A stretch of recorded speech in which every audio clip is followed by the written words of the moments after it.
बच्चों, आज हम लोग कक्षा 12 में इलेक्ट्रोड विभव का मापन पढ़ेंगे, यानी कैसे किसी इलेक्ट्रोड का विभव मापेंगे, इसके बारे में हम अध्ययन करेंगे। सबसे पहले पिछले वीडियो में हमने आपको बताया था कि अगर कोई सेल बनाते हैं तो किसी भी एक सेल का यानी हाफ सेल का विभव नहीं नाप पाएंगे।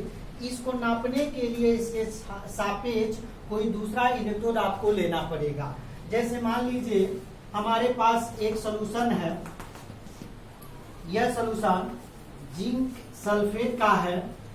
इसमें एक इलेक्ट्रोड डालते हैं, वह जो राड होगा जेडियन का राड होगा, और कोई आपसे पूछेगा इस इलेक्ट्रोड का विभव बताइए, तो हम ये कहेंगे कि इसका इलेक्ट्रोड हम बता नहीं पाएंगे। इसका बताने के लिए, इसका तुलना करने के लिए कोई मेरे पास दूसरा इलेक्ट्रोड होना चाहिए। तो इसके लिए हम एक अपने पास से एक मानक इलेक्ट्रोड यानी मानकर इलेक्ट्रोड बनाएंगे, और जो माना हुआ इलेक्ट्रोड होगा उसका तुलना इस इलेक्ट्रोड का करेंगे, तब जाकर के हम इस इलेक्ट्रोड का विभव माप पाएंगे। तो सबसे पहले बात करते हैं हाइड्रोजन का मानक इलेक्ट्रोड कैसे बनाएंगे। हाइड्रोजन का मानक इलेक्ट्रोड, हाइड्रोजन का मानक इलेक्ट्रोड बनाएंगे। हमारे पास एक कंटेनर होगा, इस कंटेनर में चूंकि हाइड्रोजन का इलेक्ट्रोड बनाएंगे तो जो भी लवण लेंगे यानी साल्ट लेंगे वह H+ का होना चाहिए।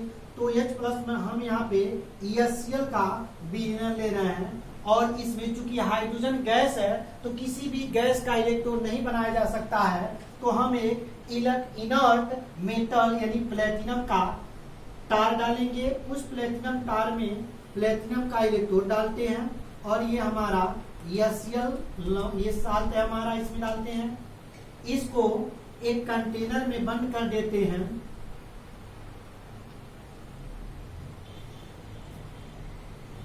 और इसमें हाइड्रोजन गैस डाल देते हैं।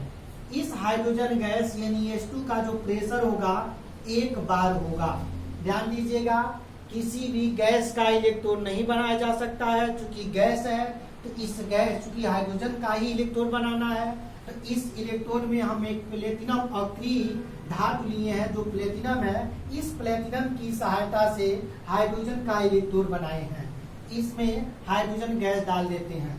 अब ये हमारा बना हाइड्रोजन का हाफ सेल, हाइड्रोजन का हाफ सेल। अब इसको मानते हैं इसका SRP या SOP स्टैंडर्ड ऑक्सीडेशन पोटेंशियल या स्टैंडर्ड रिडक्शन पोटेंशियल। इसको हम मानकर बनाए हैं, तो इसका SOP भी 0 मानते हैं और SRP भी 0 मानते हैं। चूंकि ये माना गया है तो इसीलिए मानक यानी E0 सेल हाइड्रोजन का कहते हैं, यानी हाइड्रोजन का मानक इलेक्ट्रोड विभव। अब इसकी सहायता से किसी दिए हुए इलेक्ट्रोड का इलेक्ट्रोड पोटेंशियल कैसे नापेंगे, इसके बारे में हम अध्ययन करते हैं। हमारे पास एक दूसरा इलेक्ट्रोड आता है जो जिंक का है। अभी हमने बताए थे कि यहाँ पर एक लवण डालेंगे Zn-SO4। जिस धातु का लवण होगा उसी धातु का अक्षर होना चाहिए, तो जिंक का अक्षर हो गया। यह लवण में डुबोया गया है, यह जिंक इलेक्ट्रोड है। अब कोई आपसे पूछेगा जिंक इलेक्ट्रोड का इलेक्ट्रोड विभव बताइए, तो इसकी तुलना हम जो अपना मान करके हाइड्रोजन का मानक इलेक्ट्रोड भी बनाए हैं इसकी तुलना इससे करेंगे, तब जाकर के हमें पता चलेगा कि इस इलेक्ट्रोड का इलेक्ट्रो पोटेंशियल कितना होगा, यानी E0 सेल कहेंगे। E0 सेल यानी नाट है, मानक है, यानी आप मानकर बनाए हैं, तो E0 सेल बराबर होता है E0R माइनस E0L। हमने आपको बताया था R का मतलब राइट हैंड साइड, जहां R होगा यानी उस जगह राइट हैंड साइड में हमेशा रिडक्शन होगा। तो आप लिख सकते हैं आगे E0 सेल बराबर E कैथोड नाट है माइनस E0 एनोड। आपको ये भी बताया गया होगा कि कैथोड पे हमेशा रिडक्शन की क्रिया होती है, जबकि एनोड पे हमेशा ऑक्सीडेशन की क्रिया होती है। अब जब इसका मानक इलेक्ट्रोड बना करके हम आगे तुलना करेंगे, आपके पास इलेक्ट्रोमैग्नेटिक सीरीज किताब में विद्युत रसायन सेल में दिया होगा मानक अपचन विभव का बढ़ता अथवा घटता हुआ क्रम, जिसे कहते हैं विद्युत रासायनिक सीरीज। यानी किसी भी तत्व का उनका मानक अपचन विभव के रूप में बढ़ते या घटते हुए क्रम में रखने पर जो सीरीज प्राप्त होगी वह सीरीज विद्युत रासायनिक सीरीज कहलाएगा।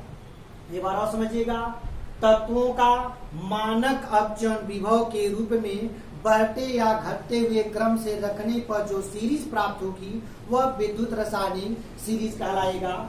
हाइड्रोजन का हमने माना है कि हाइड्रोजन का मानक अपचन विभव या मानक ऑक्सीकरण विभव यानी H हमारा 0 होगा।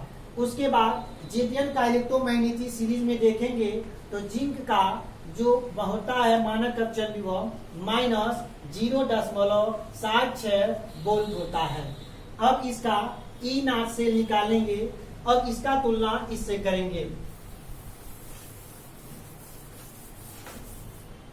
जेडियन का हम जानते हैं -0.76 वोल्ट होता है। हाइड्रोजन का हमने मानकर बनाया है, 0 बनाया है।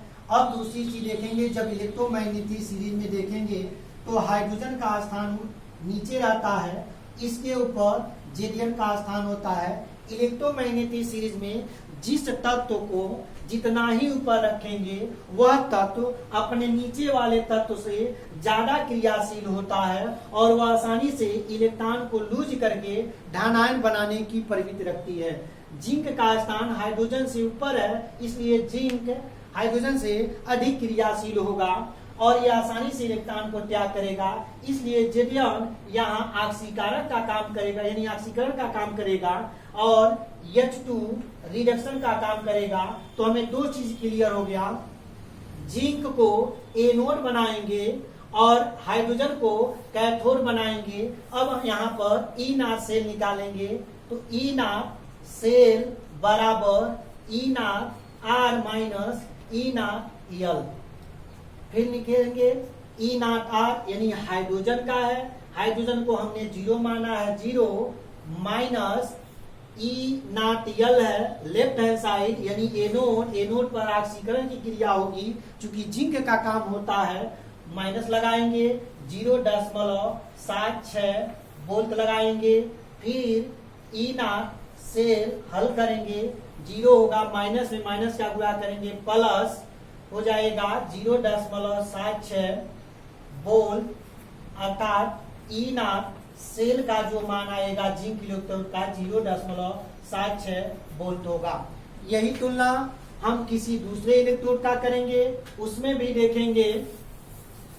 आगे हम अगर किसी कापर इलेक्ट्रोड की तुलना करेंगे, उसका भी अगर H2 से तुलना करेंगे तो कापर का स्थान H2 से नीचे है, तो उस समय हाइड्रोजन को ऑक्सीकरण की क्रिया कराएंगे, कापर का रिडक्शन की क्रिया कराएंगे, तो उस समय E0 सेल देखेंगे तो जानते हैं ER माइनस EL होता है। तो R में यानी रिएक्शन की क्रिया होगी, रिडक्शन कापर में होगा, कापर का जो मान होता है 0.34 होता है, माइनस 0 होगा, हाइड्रोजन का 0 माने हैं, तो कापर का जो E0 सेल होगा 0.34 वोल्ट होगा।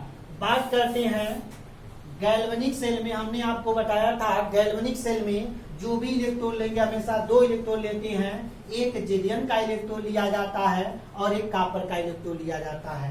जेडियन का हम इलेक्ट्रोमैग्नेटिक सीरीज में देखेंगे -0.76 और कापर का के देखेंगे तो प्लस 0.34 वोल्ट होता है। हमने आपको बताया है कि जेडियन का स्थान कापर से ज्यादा ऊपर होता है, तो जिंक कापर से ज्यादा क्रियाशील होगा, इसीलिए जेडियन ऑक्सीकरण का काम करेगा, मींस एनोड कहलाएगा, कापर कैथोड का काम करेगा यानी अपचयन की क्रिया करेगा।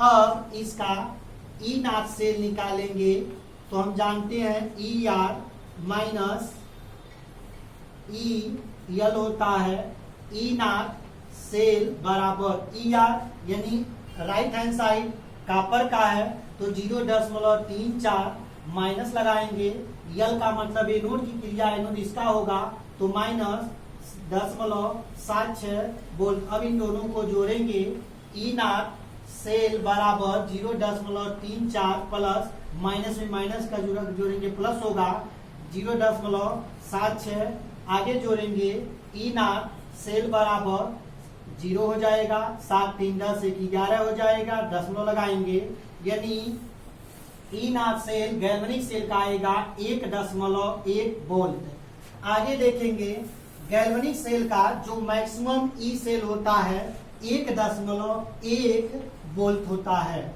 हम आपकी किताब में दिया हुआ है, अगर ई सेल का मान